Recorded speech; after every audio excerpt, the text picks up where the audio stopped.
everybody. It's Friday. Welcome to the show. It is just Parlays with Scott and Chris. Chris, I'm so excited. I just switched off. When you toggle between the countdown and the intro, unless you get it exactly to the split second right, there's a little shot of you and I before it goes into the intro. Today, I timed it where it segued perfectly. I didn't even know that they were two separate things. I thought it just queued up like that. No. Do you ever do the microwave where you count it down and you try to open it right as it ends and the clock goes back to the clock and it doesn't beep? You ever do that? Yeah. Okay. Yeah, I've tried to do that. This is just like nailing that. That's how I feel. So, hey, welcome to the show, everybody. It's Friday. I am Scott Steen, lead handicapper at Whiners.com. This handsome young fella to my right, your left on the radio dial is the one and only Chris King. Chris, you were doing your trying out for the Joey Chitwood stunt driving team yesterday. How'd that go? It was great. I feel like Evel Knievel. All I need to do is jump the Snake River Canyon and I'll be all set. I was thinking more evil at Caesars, but that Snake River works as well. That could have been better. It would have been better than Super Dave. Got some bumps and bruises. Hopefully, no real damage. I know you're going to go see you get checked out at your wife's behest at the dock. You're a big tough guy, ex-Marine. I know you didn't want to go to the dock, but no, I did not. And I made that perfectly clear. But sometimes there's some things you can't win. Even when you don't stutter, sometimes they still don't understand, right, Chris? No, that's definitely true. Sometimes you can be as blunt force as a hammer to the face, and it doesn't necessarily it doesn't translate sometimes. Well, I noticed Chris rhymes with marital bliss, so I think all should be good.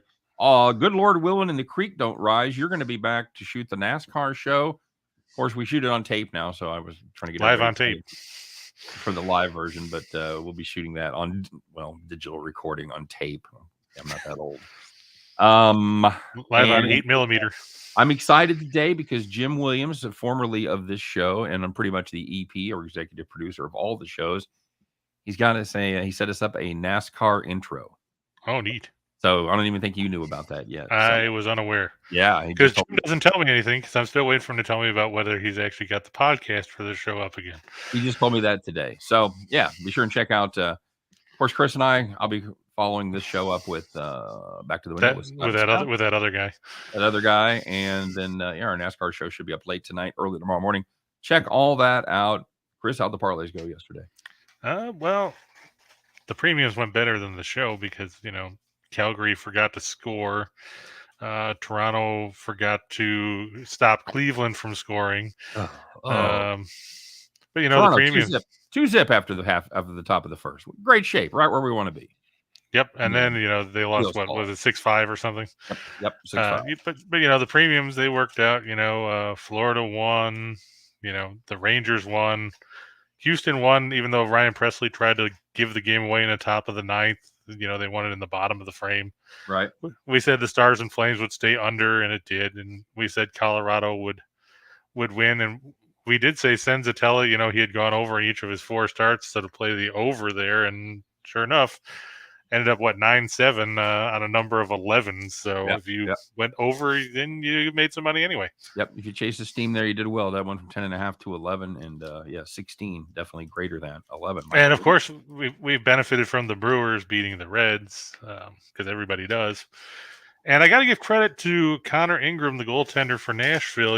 We talked about Big Game Dave, Big Game sucking in Game 1, and Ingram kept Nashville in that game, took them to overtime. Yeah, they did. Before they fell 2-1. But he stopped 48 out of 50. What are you going to do?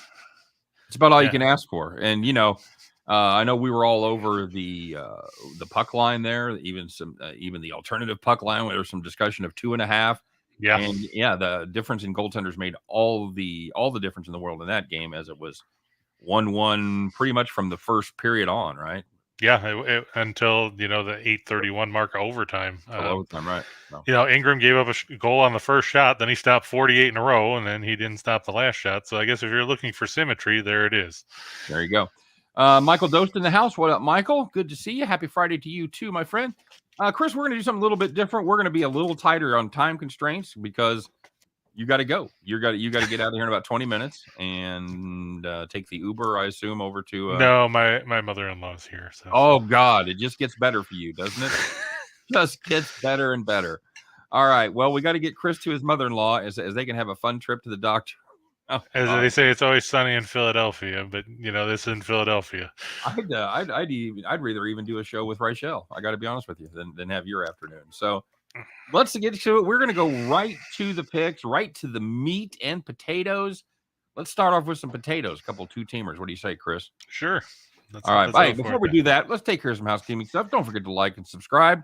And don't forget to subscribe to our YouTube channels, the Winners and Whiners YouTube channel and the Max Wagers Network YouTube channel as well. Check out all the great shows here, whether it's Midday Money at noon, Allie doing Morning Wood at 1, you and me at 2, me and Scott at Chris, me and Scott at 3, and Sean Miller, our soccer guy, at 4, and wrapping it all up with Detroit Lenny, Nick, and Tim at 5 doing Game Time Decision.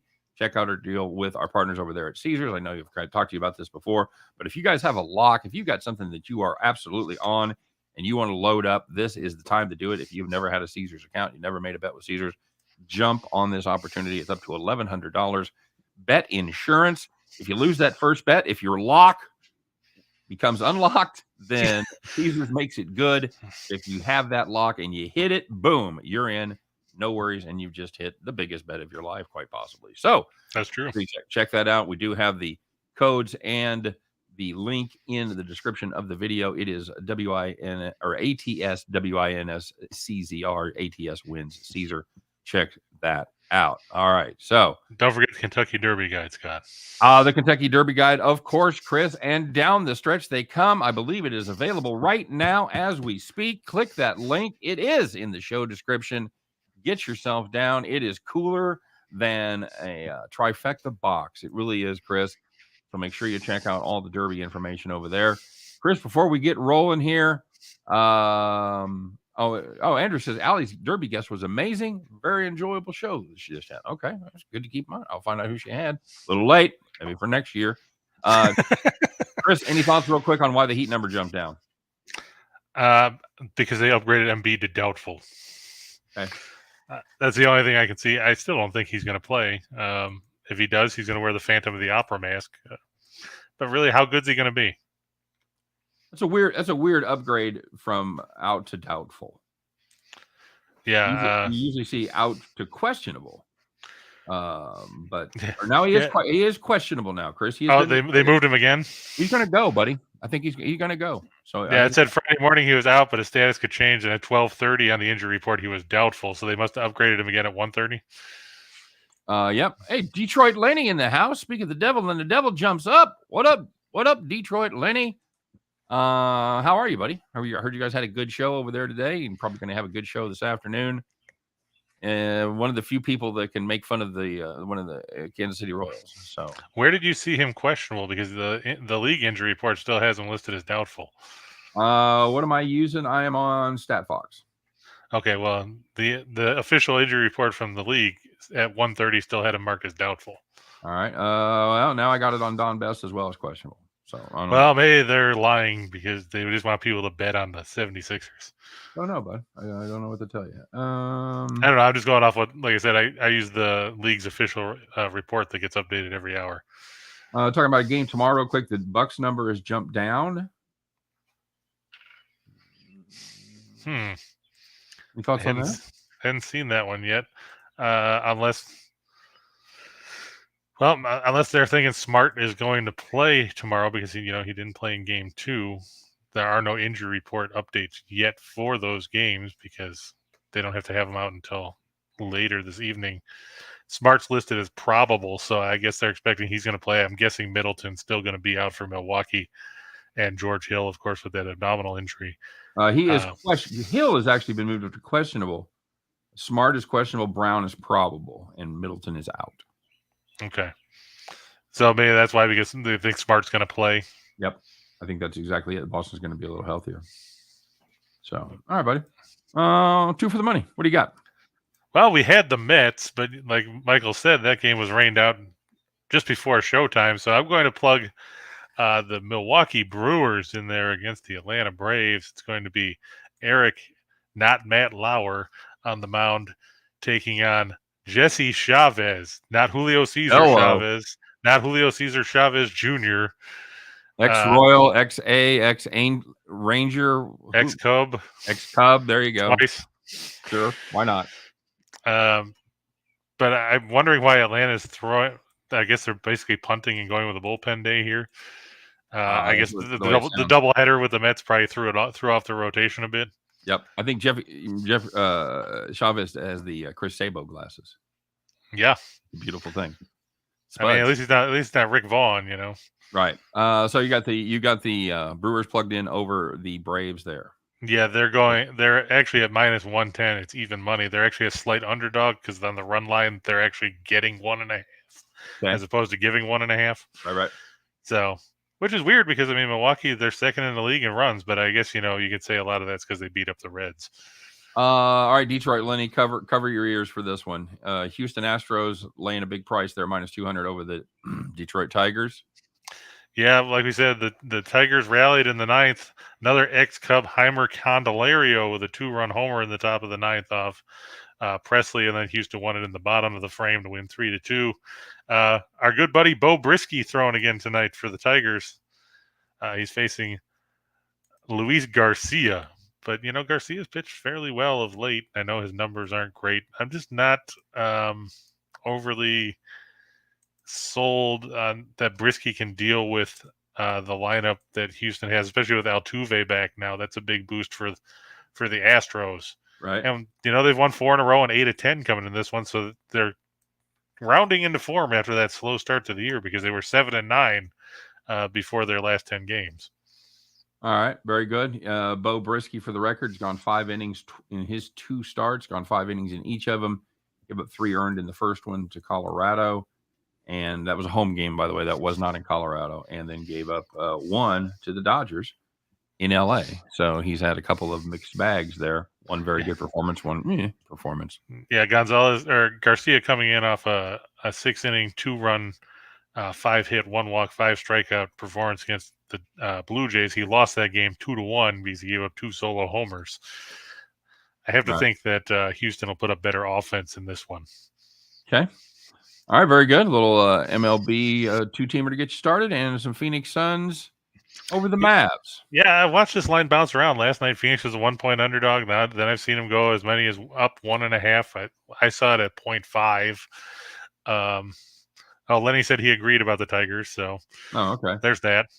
I think lock it in. We talked about the Mavericks. They can't rely solely on Luka Doncic, and I don't know if they've got anybody else that can step up. Well, it's you're thinking if somebody does, you're thinking it's going to be Dinwiddie perhaps, but I mean you're throwing darts basically. Dinwiddie is going to be Finney Smith. Is it going to be Kleba? Is it going to be anybody? Well, Brunson would be the other choice there. That's true too. But I mean, he's kind of struggled in this series. The first couple of games, he hasn't been great. He did well in the opener, but he has not had that same success in this series against Phoenix. I'm with you on this. I think Phoenix is probably the best team in the West right now. Well, they were the best team in the NBA the entire season. So the fact that they've done really well the first 2 games shouldn't really come as a surprise to anybody, right? Yeah, and like you said, Brunson was 3 for 12 in Game 2, finished with 9 points. Not ideal. Yeah, when Reggie Bullock is your second leading scorer, you have problems. Brunson's got to put up 20. Doncic's got to put up 35 to get you anywhere near that. Yeah, I would agree with that.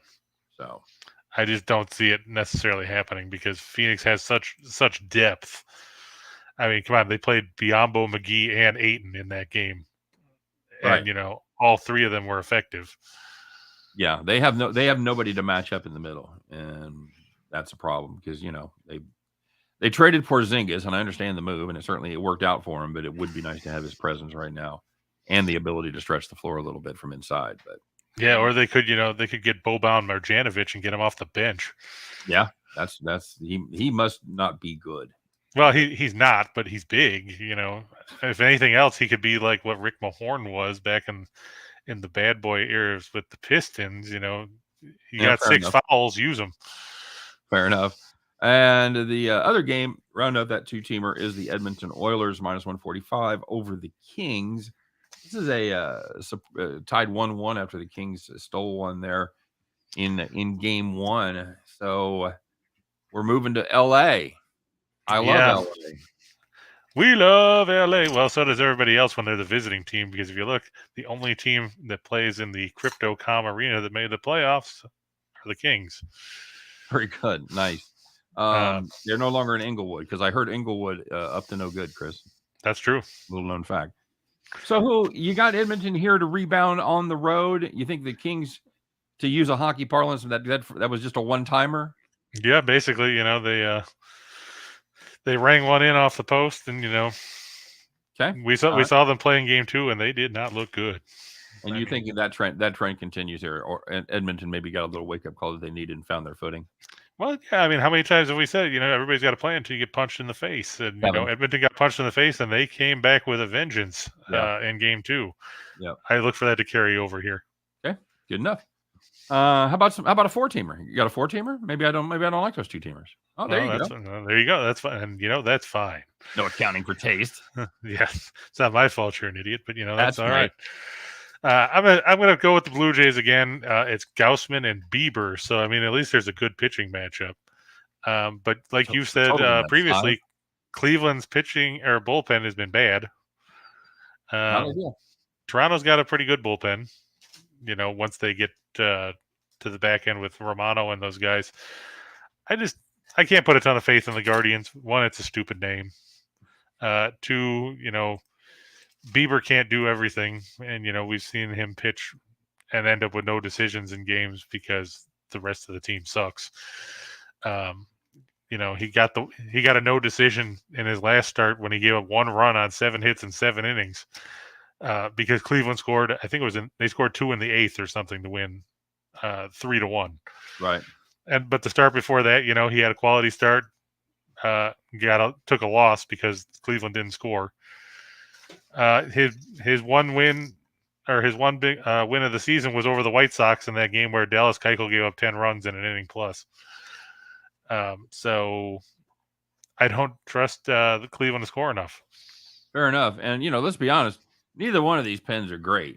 Cleveland 3.53 ERA, and Toronto even a little worse than that at 3.81. So you might consider also a first 5 play if you wanted to plug that in. True. Before things got crazy there, but I'm definitely with you on this one, at least through the first 5. This next one shows how rainouts frig everything up for people. Okay. Because there's no way in hell I would talk about the Arizona Diamondbacks in a 4-team thing. But they got Merrill Kelly going. He's pitched well. He's going against Chad Kuhl. I know everybody's talking about how great Kuhl has pitched, but this is still a guy who sucked in Pittsburgh. Yeah, I've been pretty well surprised by Chad Kuhl's hot start. He's Chad Kuhl with menthol, apparently. Well, the Rockies have won all 4 of his starts. He's had quality starts in his last 3 outings, and the only thing that kept him from it is his first outing. He only went 4 1/3 as he tried to get stretched out, but he gave up 2 hits there. He did give up 4 walks, but just 1 earned run, and has given up just 4 earned runs in his last 19 in the 3rd inning. So he's doing something right, buddy. Yeah, well, he's probably gotten Angel Hernandez behind the plate a couple times. An angel on his shoulder, as it were. Yeah, I mean, if you look at Kelly, he's got an ERA of 127, and he's blanked the opponent 3 times in his 5 starts. Gave 1 run in a start against the Nationals. 1 start where he gave up more than a run. He still turned in a quality outing. 3 runs on 7 hits, over 6 frames, and a loss to the Dodgers on April 25th. But he's coming in off 7 scoreless against the Cardinals. Yeah, just he looked really good his last time out. So I don't hate that pick. I think it's a little more close to pick 'em. I just think laying 145 with the Diamondbacks is not something I'm in love with. But it at least went down because it was 155. Yeah, and I said, "Whoa, I don't like that one too much." But now it's down. It's actually down further now. It's about 140 at a bunch of books. There you go. Watch that plummet. It's time for a cool change. Chad Kuhl. I'm still going with the Heat over the 76ers. The Heat is on, baby. It is. Tell Glenn Fry. Yeah, I think the Heat. I said this before the playoffs started. I thought the Heat were the best team in the East, and I've seen nothing since the playoffs got underway to dissuade me of that notion.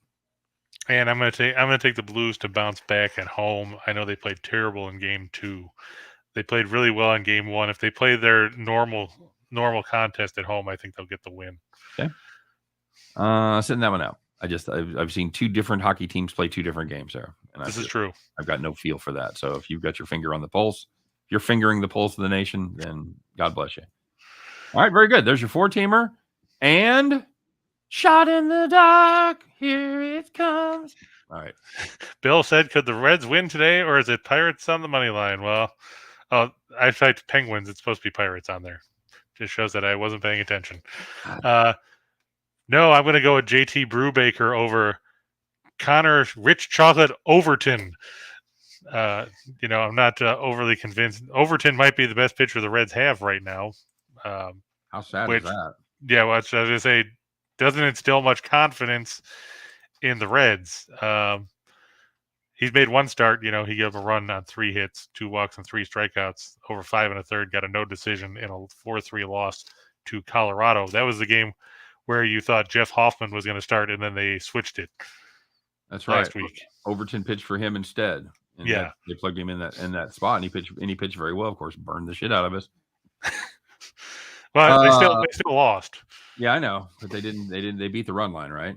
Yeah, they did. Did he get there? Yeah, that's because we had him on the run line. That's exactly what happened. So I told you I woke up today and I was like, whatever else I do, I'm going to just fucking fade Cincinnati till further notice. And I get up and they're playing Pittsburgh and it's Brubaker pitching. Oh, God damn it! I can't do that. Yeah, I'm going to take the Pods over the Marlins. Yu Darvish over Sandy Alcantara. I know Darvish has struggled against Miami in his career, but we watched Miami put up 1 run yesterday. Before that, they were swept by Arizona. Yeah, doesn't sit well.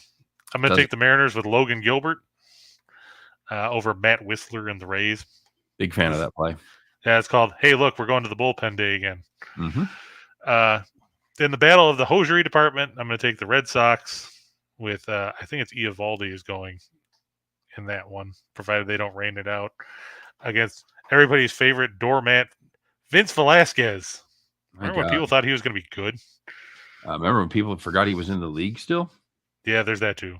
We talked about the Pirates. I look for the Heat and 76ers to stay under the number. I think Game 2 was an aberration. So, just for the record, just to make sure everybody's on board here, that should say Pittsburgh Pirates, not that. Yes, that's correct. Okay, that was a typo on my part. Not some kind of cross event for charity. No, but I'd probably still take the Penguins over the Reds. Fair enough. Yeah, I think that sums it up pretty well. You got the Heat under 210.5. Yep, I've got the Suns going over 219. I mean, they've gone over in both games. Why not? They might go over that by themselves. I'm going to take Chris Paul going over 17.5 points because you had, 28? Yeah. Mm-hmm. Yep. And then I'm going to look for the Hurricanes and the Bruins to go over 5.5 because I got burned on the under on this twice. That'll teach them. Yep. I'm going to look for the Wild and Blues to go over 6.5. They had, 7 or 8 the other night. Mm-hmm. Wouldn't be a surprise. And I'm going to look for the Oilers and Kings to stay under 6.5 because the Kings put up nothing the other day. Yep. We had the over there, and we got absolutely no help. No help. Exactly. All right, buddy. Any final thoughts before you head out? Watch out for idiots when you're on the road. Good advice, my friend. And it was you sent me some pictures, and the damage that you received does not reflect the severity of what that car looks like because it's up on its side. There's dents. It's crashed. It was a bad wreck. I'm glad you're okay or okay-ish. I hope obviously no serious problems, and doesn't seem like there are, but fingers crossed. And have a good trip. All right. Yeah, I'll let you know what's going on. All right, I appreciate it. Good to have you with us today. Glad you are with us, and glad all of you joined us today for the kind of abbreviated version of just parlays. Appreciate you guys stopping by. Everybody. Now Scott gets a break before he has to do his other show. That's weird.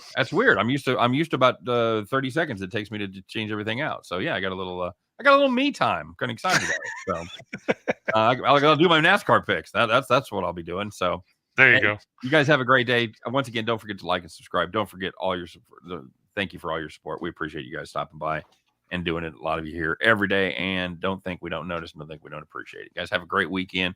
Good luck on all your plays. Hey, go make yourself a sandwich. Come back in half an hour. I'll be doing it with my buddy Scott Reichel as we try to head back to the window. But for this, me and Chris will be back on Monday, 2 p.m. Eastern time, as we talk about just parlays. Take care.